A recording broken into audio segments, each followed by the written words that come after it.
Good morning, children. So, back to today's English session, and I shall be continuing the poem John Brown by Bob Dylan. So, till yesterday, I had completed around 4 stanzas, and today I shall be starting with the 5th stanza. So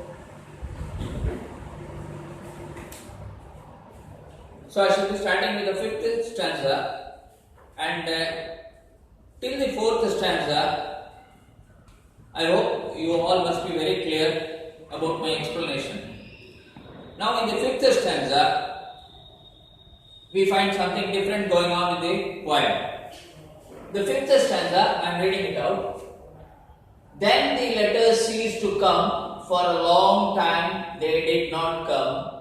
They ceased to come for about 10 months or more. Then a letter finally came saying, "Go down and meet the train. Your sons are coming home from war." Now you see, yesterday, the 4th stanza, we had come to know that she had been receiving letters and she felt very proud of receiving the letters, and she went to her neighbors and told that her son had written letters and all.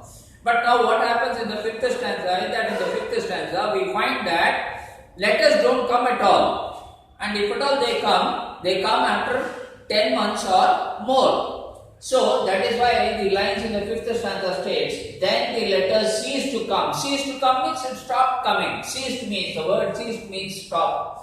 For a long time they did not come, and it was for a long time that the letters didn't come. Then what does the other line say? They ceased to come for about 10 months or so.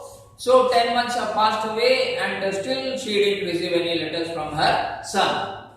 Then a letter finally came saying, "Go down and meet the train." Then finally one day, after 10 months or more, a letter comes to her hand. And what was written in the letter? It was written that go and meet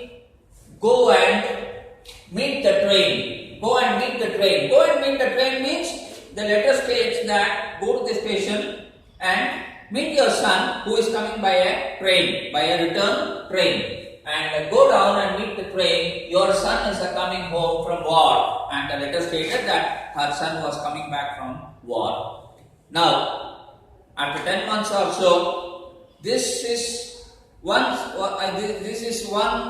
side where mother feels happy that she is going to meet her son. But let us see what happens after she meets her son.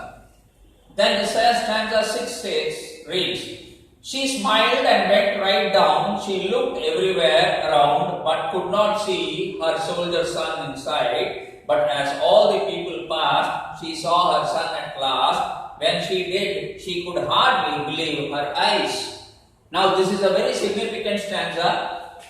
Here, what it says, she smiled and went right down. She looked everywhere around. Now, she went to the railway station and she was smiling. Why she was smiling? Because she was very happy to see that happy state of mind that she would be receiving her son. And she was just looking in and around the station, but she could not find anybody. She could not find her son. She looked everywhere around, but could not see her soldier son. What kind of son? Soldier son inside. But as all the people passed, as the entire station became vacant, she saw her son at last. At last, she saw her son. At last, when the crowd dispersed away from the station, she could sight her son.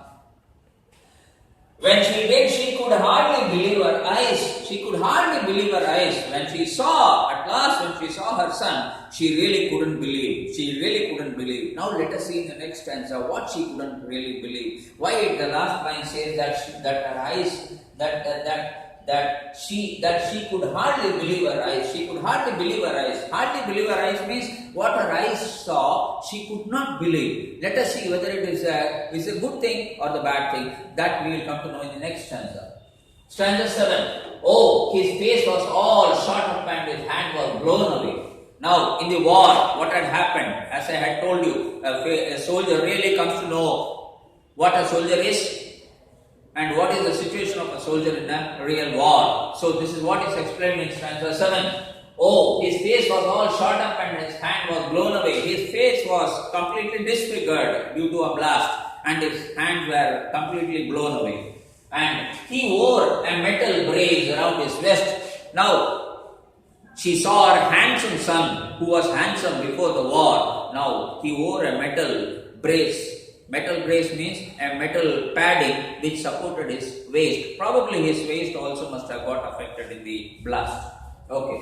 And he wore a metal brace around his waist. He whispered kind of slow in a voice she did not know. And he slowly went to his mother and whispered something in her ears. Whispered something in her ears.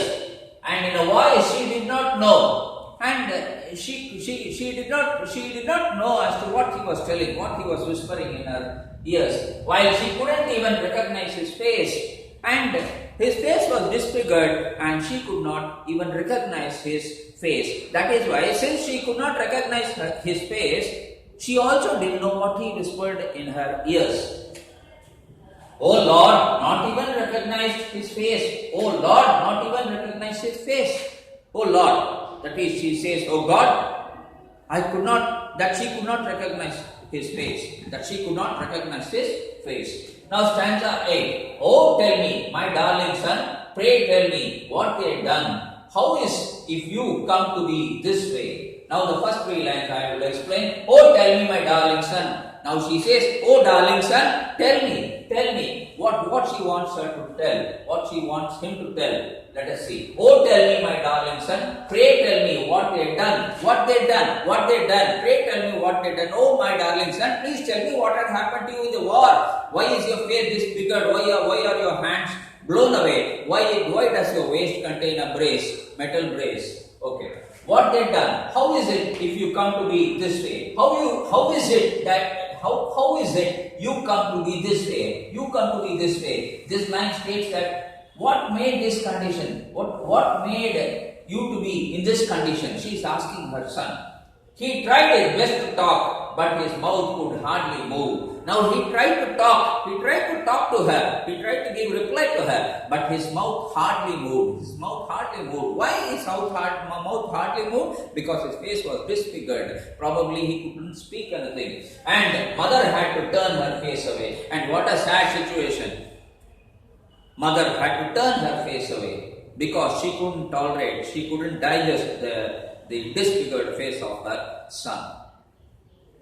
So this is stanza 8, children. So till here I end up, and I will take up the next session with the remaining stanzas of this poem. I hope, children, you must have enjoyed it. So in stanza 5, stanza 6, stanza 7, stanza 8, we find sad things happening in the poem. But before that, from stanza 1 to stanza 4, both mother and son, they are delighted. Son is delighted to be in his beautiful green army uniform, and before going to war, he dreams of so many things of being in the army uniform. And mother also dreams and imagines that her son would come with a lot of medals and she would pin up all the medals on the wall of her house. So such were the imagination of son and mother. But stanza number 5, 6 and 7 and 8 really exhibits the situation of a soldier in a real war. Thank you, children.